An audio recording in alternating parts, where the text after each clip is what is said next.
प्रभु श्री रामचंद्र भगवान की महाराज की जय हो। उनके परम भक्त हनुमान जी महाराज की जय हो। बोलो सियापति रामचंद्र की जय। बोलो हनुमान जी महाराज की जय। आज सफलता का पैमाना पैसा हो गया है। पैसा ही सब कुछ डिसाइड करता है। आपका ईमान, आपका धर्म, आपकी भक्ति, आपकी शक्ति, समाज में रुतबा, समाज में आपकी प्रतिष्ठा, समाज में आपका मान, आपका सम्मान। अगर आपके पास पैसा है तो आपको मान है, सम्मान है, इज्जत है, आना जाना, उठना बैठना सब अच्छे अच्छे लोगों के बीच में होने लगेगा। बचपन में एक पुस्तक होती थी जिसमें जी फॉर जेंटलमैन होता था। जेंटलमैन की परिभाषा उसमें दिखाते थे कि कोट पहने हुए और पैंट पहने हुए और बढ़िया सूटेड बूटेड एक आदमी होता था, उसको जी फॉर जेंटलमैन लिखा होता था। तो हमारे घर में जो पिताजी होते थे वो धोती कुर्ता और कभी अधरंगी चड्ढी में घर में काम करते पाए जाते थे। खेत में किसान काम करता है, मिलों में मजदूर काम करते हैं, और जो मेहनत से मशक्कत से खाता है वो जेंटलमैन नहीं कहलाता है। जेंटलमैन की परिभाषा है सूट बूट और जेब में पैसा। बढ़िया गाड़ी से चलता है, बढ़िया मोटरसाइकिल से चलता है, बड़े से मकान में रहता है एज ए जेंटलमैन। और जेंटलमैन की परिभाषा क्या है? अच्छा व्यक्ति। तो इसका मतलब जो बाकी लोग मेहनत कर रहे हैं, मशक्कत कर रहे हैं, ईमानदारी की रोटी खा रहे हैं, ठेला लगा रहे हैं, चाट का ठेला लगा रहे हैं, फैक्ट्रियों में काम कर रहे हैं, लेबरी कर रहे हैं, जगह जगह पे अपने हार्ड वर्क, अपनी स्किल से इस देश को, इस समाज को सुविधाएं दे रहे हैं, उन्नति दे रहे हैं और समाज को एक नई दिशा दे रहे हैं, तो वो जेंटलमैन नहीं है। उनको मजदूर से प्रसावित किया जाता है, कहीं नाई कहा जाता है, कहीं लोहार कहा जाता है, कहीं पे सब्जी वाला, ठेले वाला, चाट वाला, जाने क्या क्या कहा जाता है। जेंटलमैन नहीं कहा जाता। और जेंटलमैन कौन है? जिसके पास पैसा है, चाहे वो बेईमानी कर रहा हो, देश के साथ गद्दारी कर रहा हो, लोगों के साथ फ्रॉड कर रहा हो, फ्रॉड का बिजनेस कर रहा हो, लोगों का शोषण कर रहा हो, किसी भी स्तर का वो काम कर रहा हो, गिरा से गिरा, लेकिन वो सूट बूट और अच्छी गाड़ी में घूमता है, तो एज ए जेंटलमैन। आज यूट्यूब, फेसबुक और इंस्टाग्राम का जमाना है। मजबूरी है, मुझे भी वहां आना है, क्योंकि अपनी बात पहुंचाने के लिए सबसे सरल तरीका और सशक्त माध्यम भी आज सोशल मीडिया है। लेकिन कल तक जो सोशल मीडिया पे डांस करते थे, नाचते थे, गाते थे, कपड़े उतार के घूम रहे थे, इधर कूद रहे थे, उधर का कूद रहे थे, कॉपी पेस्ट कर रहे थे, एक रील वायरल हुई तो सारे उसी पे कर रहे थे, आज सभी सोशल मीडिया पे ज्ञान की दुकान चला रहे हैं। जिसको देखो ज्ञान दे रहा, हर बात पे ज्ञान दे रहा, ज्योतिष पे दे रहा है। जो खुद कल नाचते थे, खुद बेचारे परेशान थे, तो सफलता मिलते ही, चंद पैसे आते ही वो भी जेंटलमैन बन गए। कभी लड़कों पे, कभी लड़कियों पे, कभी स्त्री पे, कहीं पुरुष पे ज्ञान दे रहे हैं। लेकिन आज जरूरत किसकी है? पैसे की। ऐसा कोई ज्ञान नहीं दे पा रहा है जिससे लोग पैसे बनाएं, वो भी ईमानदारी से। बेईमानी के रास्ते तो बहुत बन रहे हैं, लेकिन आधे से ज़्यादा लोगों को ये भी नहीं पता कि कौन सी बेईमानी करें, क्योंकि उनके अंदर बेईमानी के कीड़े ही नहीं हैं। वो ना किसी को लूट सकते हैं, ना किसी के साथ फ्रॉड कर सकते हैं। ये गुण तो प्राकृतिक है, ऊपर वाला देता है कुछ लोगों को, और संगत से भी आता है।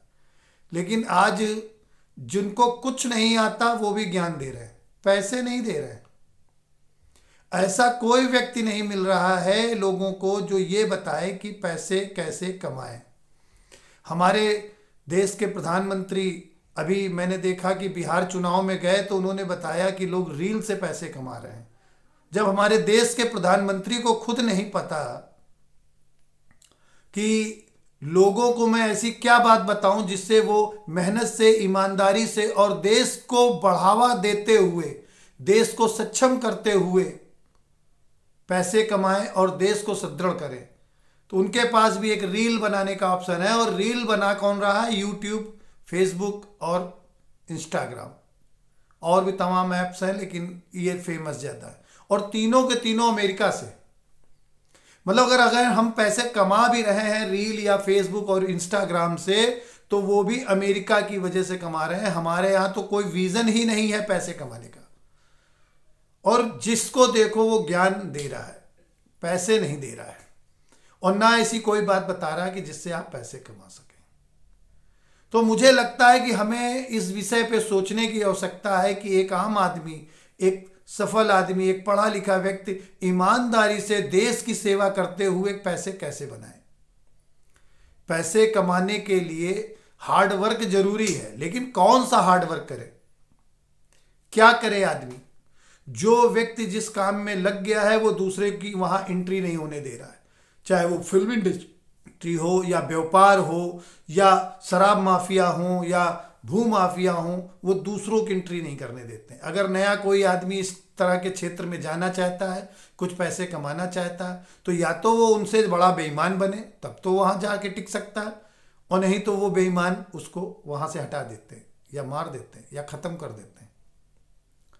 आज लोगों के पास बातों के भंडार हैं, कथा सुन लो, भागवत सुन लो, लोगों के पास चले जाइए, मोटिवेशन ले लीजिए, स्पीकर्स बने घूम रहे हैं। और जो मोटिवेशन स्पीकर्स हैं वो अगर किसी व्यापार के बारे में, किसी दुनियादारी के बारे में बताते हैं कि ये फैक्ट्री लगानी चाहिए, ऐसे व्यापार करना चाहिए, ऐसे ये करना चाहिए, उनसे कह दो एक दिन जरा तुम फैक्ट्री चला के दिखा दो, उनका मोटिवेशन उनके पास ही चला जाएगा। वो खुद कहेंगे मुझे खुद मोटिवेशन की ज़रूरत है। जैसे कि आजकल प्रशांत किशोर बिहार में लगे हुए हैं।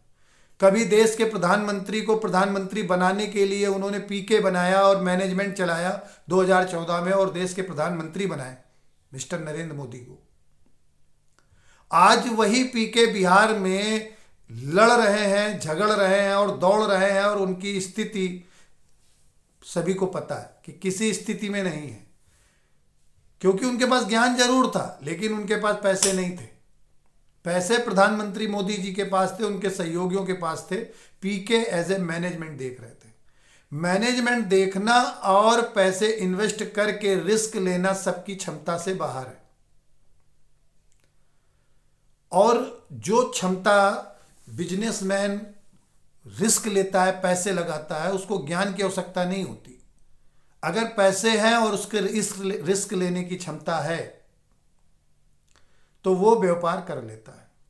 आज व्यापार की स्थितियां भी इसीलिए खराब हो रही हैं कि बड़ी कंपनियों ने बहुत रिस्क ले रखा है।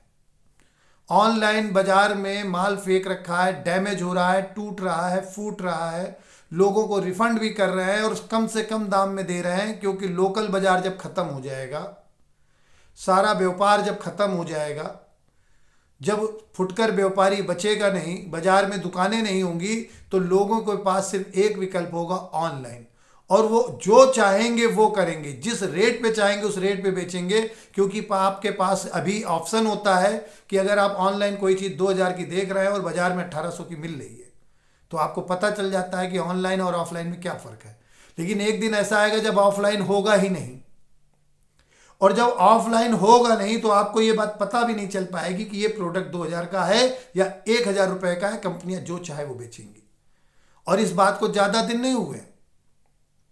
अभी कुछ दिनों पहले एक जियो कंपनी आई थी, उसने जब अपना सिम 4G लॉन्च किया तो 3-3 महीने लोगों को फ्री डाटा दिया, फ्री डाटा, अनलिमिटेड डाटा,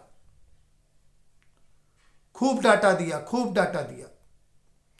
लोगों ने अपने फ़ोन पुराने 3G बेच बेच के 4G फ़ोन लिए जिसमें फ्री डाटा के लिए, और 199 के रिचार्ज में मज़े से लोग 399 रुपये के रिचार्ज पे 3-3 महीने लोगों ने रिचार्ज चलाया। फिर 199 का हो गया, आज 299 का हो गया, और आज अगर 100 लोग फ़ोन यूज़ कर रहे हैं तो 90% लोग जियो का ही यूज़ कर रहे हैं, क्योंकि उस कंपनी ने बाकी सभी कंपनियों को ख़त्म कर दिया है। अब आप चाहो या ना चाहो आपको जियो का फ़ोन चलाना ही पड़ता है। जियो का सिम लेना ही है अगर नेटवर्क कवरेज एरिया लेना है। और सरकार में बैठे लोगों ने तो बीएसएनएल की ऐसी तैसी कर दी, क्योंकि जियो ने रिस्क लिया, पैसा लगाया, इन्वेस्टमेंट किया। उसके बाद ज्ञान की बात नहीं है, उसने पैसा लगाया, दूसरी कंपनियों को खत्म किया। यहां सुबह से शाम तक अगर आप रील देखते हैं, कोई वीडियो देखते हैं, तो आपको किस्से, कहानियां, क्या क्या नहीं सुनाया जा रहा। लेकिन कभी आपको ये नहीं कोई बता रहा है कि भैया ये व्यापार करो, ये काम कर लो, इस इलेक्ट्रॉनिक क्षेत्र में चले जाओ, इस दाल के धंधे में चले जाओ, उस गेहूं के व्यापार में चले जाओ, प्याज के बिजनेस में चले जाओ, आलू प्याज के बिजनेस में चले जाओ, जिससे आप कुछ पैसे कमा लेंगे और इससे आप व्यापार भी करेंगे और समाज में नाम भी पाएंगे। कुछ नहीं। अगर आज आपका कोई दोस्त आपसे मिलने आता है और वो किसी व्यापार की बात करता है, तो जाहिर सी बात है उसका व्यापार में कुछ ना कुछ फ्रॉड है, झोल झाल है। वो अपने मकसद को पूरा करने के लिए आपको इस्तेमाल करने आया है, ना कि आपको ऊंचाई पे ले जाने या आपको कोई बढ़िया बात बताने। कोई बिजनेस नहीं सिखाने आया। वो जो बिजनेस कर रहा है उसके लिए वो सिर्फ आपको मोहरा समझकर आपको इस्तेमाल करने आया है। आज सारी दुनिया इस्तेमाल करने के लिए आपको घूम रही है, सिर्फ चाहती है कि आप इस्तेमाल हों हमारे फायदे के लिए। और जैसे ही उसका फायदा पूरा हो जाता है, वो नहीं जानता आप कौन है, उसके पास फिर समय नहीं है आपसे मिलने का, आपसे बोलने का, आपसे बतियाने का। और अगर आपको लगता है कि आपको वो आगे याद रखेगा, तो कुछ दिन आप उससे दूर रह के देख लो, वो खुद ही भूल जाएगा। आज मित्र भी आपके सिर्फ मतलब से हैं। अगर उनका कोई मतलब आपसे नहीं निकल रहा है, तो वो आपसे कोई मित्र नहीं है। कहीं ना कहीं कुछ ना कुछ बेनिफिट वो उठाने की कोशिश में है आपसे। अगर उसको ये लग जाए कि आपसे बेनिफिट नहीं वो उठा पाएगा, आपसे वो कोई फायदा नहीं ले पाएगा, तो आपसे कोई दोस्ती नहीं है उसकी। ना वो आपका रिश्तेदार बनेगा, ना आपका दोस्त है, ना आपका दुश्मन है, ना कुछ नहीं। वो कुछ नहीं है आपका। फिर दुश्मनी भी तभी है जब आपसे उसको कोई बेनिफिट है। कुछ ना कुछ आपके साथ उसका कनेक्शन है जिससे उसका फायदा नहीं सिद्ध हो रहा या फायदा होने वाला है, तभी वो आपका दोस्त है, तभी आपका दुश्मन है।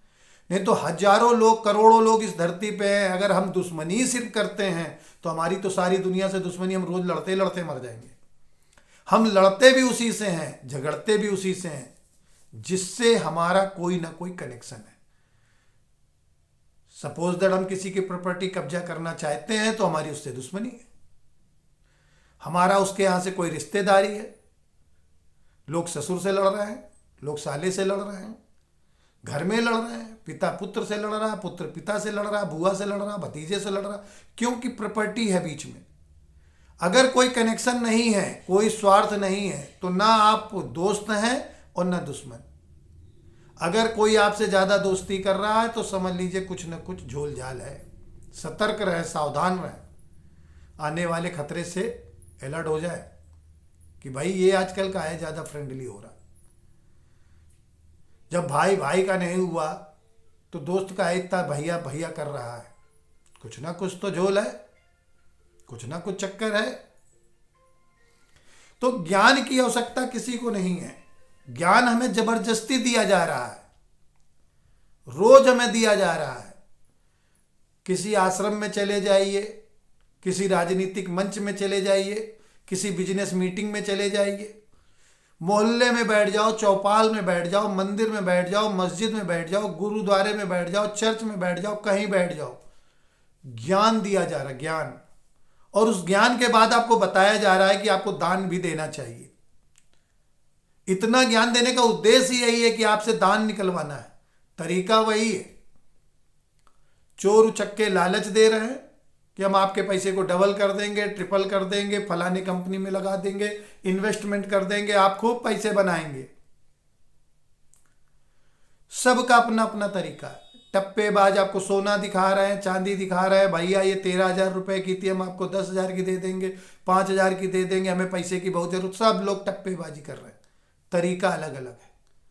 वो आपको ज्ञान दे के आपसे पैसे ले रहे हैं। जैसे स्कूल वाले, नौकरी मिले ना मिले, उन्होंने बड़े बड़े पोस्टर लगा रखे हैं शहरों में, मेरे इंस्टीट्यूट से ये लड़के निकले, देखिए 10 लाख 15 लाख 20 लाख की नौकरी पा गए।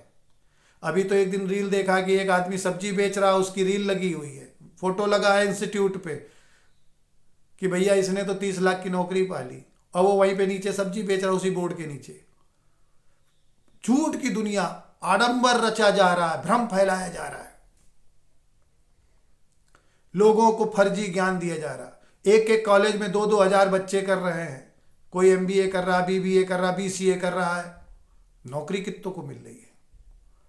ज्ञान सबके पास, ज्ञान ऐसा बेचा जा रहा, फीस ली जा रही 5 लाख 10 लाख 50 लाख, क्या सबको नौकरी मिल जा रही? नौकरी उन्हीं लोगों को मिल रही है, काम उन्हीं लोगों को मिल रहा है जो अपनी मेहनत, अपने दम पे, अपनी ताकत से, अपने विवेक का इस्तेमाल करते हुए सामाजिक रिस्क, पैसे का रिस्क, विद्या का रिस्क, दिन रात हाड़ तोड़ मेहनत कर रहा है, वो नौकरी पा रहा है। जहां ज्ञान मिल रहा है उस ज्ञान से कुछ नहीं हो रहा। यहां तक कि मैं खुद इतना ज्ञान दे रहा हूं, क्या है इन बातों का मतलब? 15 मिनट 20 मिनट वीडियो देखने के बाद क्या हासिल होगा? आपको खुद जगना होगा, आपको अपनी मंजिल खुद तय करनी होगी, चाहे शिक्षा से, चाहे मेहनत से, चाहे हाड़ तोड़ मेहनत से हो, चाहे दिमागी मेहनत से हो, चाहे पैसे की मेहनत हो। आपको खुद अपनी मंजिलें चुननी होंगी। अगर आप सोच रहे हैं कि कोई आपका रास्ता बताने वाला आएगा, तो रास्ता वो वाला बताएगा जिस रास्ते पे वो जाके थक चुका है।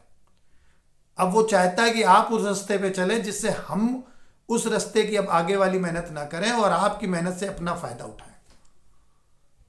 हर व्यक्ति आपको इस्तेमाल करने के लिए घूम रहा है। आपको सजग रहना है, सावधान रहना है। दुनिया की सारे रिश्तों में सबसे अच्छा रिश्ता होता है पिताजी का और पुत्र का। जिन लोगों के घर में बच्चे नहीं होते हैं, उनके पिताजी परेशान रहते हैं कि एक बच्चा तो घर पे हो जाए। वजह उसको बच्चे से मोह नहीं है, लेकिन वो जो इतने सालों से धन दौलत रुपए पैसे इकट्ठा कर रहा है, संपत्ति उसने अर्जित की है, उसके ना रहने पे उसको तो चोर उचक्के बदमाश और रिश्तेदार खा जाएंगे। तो वो चाहता है हमारे घर पे एक वारिस पैदा हो। वारिस इसलिए वो चाहता है कि ये जो प्रॉपर्टी हमारे ना रहने पे हमारे ही लड़के बच्चे इस्तेमाल करें, क्योंकि जो बच्चा होता है वो उसका प्रतिरूप होता है, वो अपने ही रूप में दूसरा लाता है और वो चाहता है कि सब सारी संस्था पे वो कब्जा करे, वही राजा बने। कोई विधायक नहीं चाहता कि कोई दूसरा का बच्चा हमारे बाद विधायक बने। विधायक खुद चाहता है कि मेरा ही बच्चा विधायक बने, और जिनके घर में लड़के नहीं है वो लड़कियों को भी विधायक बनाना चाहते हैं। कोई नेता, कोई अभिनेता नहीं चाहता कि दूसरे का बच्चा आगे बढ़े, उसका ही बच्चा आगे बढ़े। वो कहेंगे सब बातें हैं, दुनिया भर की बातें कि हम तो समाज के लिए हैं, हम समाज के लिए जीते हैं, समाज के लिए मरते हैं। ना ना ना ना, कोई नहीं होता। कोई फैक्ट्री मालिक नहीं चाहता कि उसकी फैक्ट्री में जो काम करने वाले कारीगर हैं या उनमें से किसी का बच्चा बहुत तेज है, टैलेंट है, तो उसको मैनेजर बना देगा, अपना सलाहकार बना देगा, लेकिन ये नहीं कहेगा कि इस मेरे मरने के बाद ये फैक्ट्री ये इसके नाम हो जाए और ये चलाएगा। बड़ी से बड़ी पोस्ट दे दी जाएगी, लेकिन मालिकाना हक नहीं दिया जाएगा। अगर मालिक बनना है तो आपको खुद मेहनत करनी होगी, खुद मार्ग प्रशस्त करना होगा। जितने भी लोगों ने इस देश में दुनिया में तरक्की की नाम की है, उन्होंने खुद अपना मार्ग प्रशस्त किया। इसलिए दूसरों के ज्ञान के चक्कर में मत पड़िए। वो 500 साल पुरानी 600 साल पुरानी कहानी आपको सुनाएंगे, बाबर अकबर की सुनाएंगे, औरंगजेब की सुनाएंगे, सम्राट अशोक की सुनाएंगे, उसके पहले की मोहनजोदड़ो की सुनाएंगे, हड़प्पा सभ्यता सुनाएंगे, मिस्र की सभ्यता सुनाएंगे। आपको आज जीना है, और कैसे जीना है? समाज को देखते हुए आपको जीना है। हमें उन लोगों से दूर रहने की जरूरत है जो हमें पाषाण काल में ले जाना चाहते हैं। वक्त बदल रहा है धीमे धीमे। हम लोग कभी जंगलों में रहते थे, फिर हम लोगों ने घर बनाना सीखा, फिर गुफाओं में रहना सीखा, पत्थरों से औजार बनाए, पत्थरों से ही घर बनाए, पत्थरों से ही महल बनाए। उसको बोलते हैं पाषाण युग। फिर कागज का दौर आया, कागज में लिखा पढ़ी शुरू हो गई, शिक्षा व्यवस्था आ गई, लोग पढ़ने लिखे लगे, आर्किटेक्ट बनने लगे, डिज़ाइन बनाने लगे, नए नए सिस्टम आ गए। फिर आ गया इलेक्ट्रॉनिक युग। आज हर चीज़ में इलेक्ट्रॉनिक है। हमें समझना होगा वक्त की ज़रूरत को। इलेक्ट्रॉनिक युग आते ही आते आ गया एआई का युग। आज एआई हर जगह पे आ गया है। दुनिया बदल रही है, दुनिया बहुत तेज़ी से बदल रही है। कभी हम लोग बैलगाड़ी से चलते थे, आज फाइटर जेटर, हवा की रफ्तार से, आवाज़ की रफ्तार से, लाइट की रफ्तार से रॉकेट चल रहे हैं। लेकिन हमको पढ़ाया क्या जा रहा है कि अगर बाबर ना होते तो ये ना होता, बुद्ध ना होते तो ये नहीं होता, राम नहीं होते तो ये नहीं होता, कृष्ण नहीं होते तो ये नहीं होता। हमें आज भी गीता रटाई जा रही है, हमें आज भी रामायण पढ़ाई जा रही है, हमें आज भी भगवत कथा पढ़ाई जा रही है। हम आज भी कुरान लेके बैठे हैं कि ईश्वर ने बनाया है, अल्लाह ने बनाई धरती, उसके बनाए बगैर कुछ नहीं होता। और पूरी दुनिया एआई बना रही है, इलेक्ट्रॉनिक्स बना रही है। ओला आ गया, उबर आ गया, ब्लिंकिट आ गया, 10 मिनट में खाना आ रहा है। लेकिन हम चर्चा कर रहे हैं सिर्फ उन्हीं बातों की, पुरानी, क्योंकि लोगों को मजा भी आता है। इससे क्या है, उनका दिमाग जो है ठंडा हो जाता है। उनको लगता है दुनिया तरक्की कर रही है।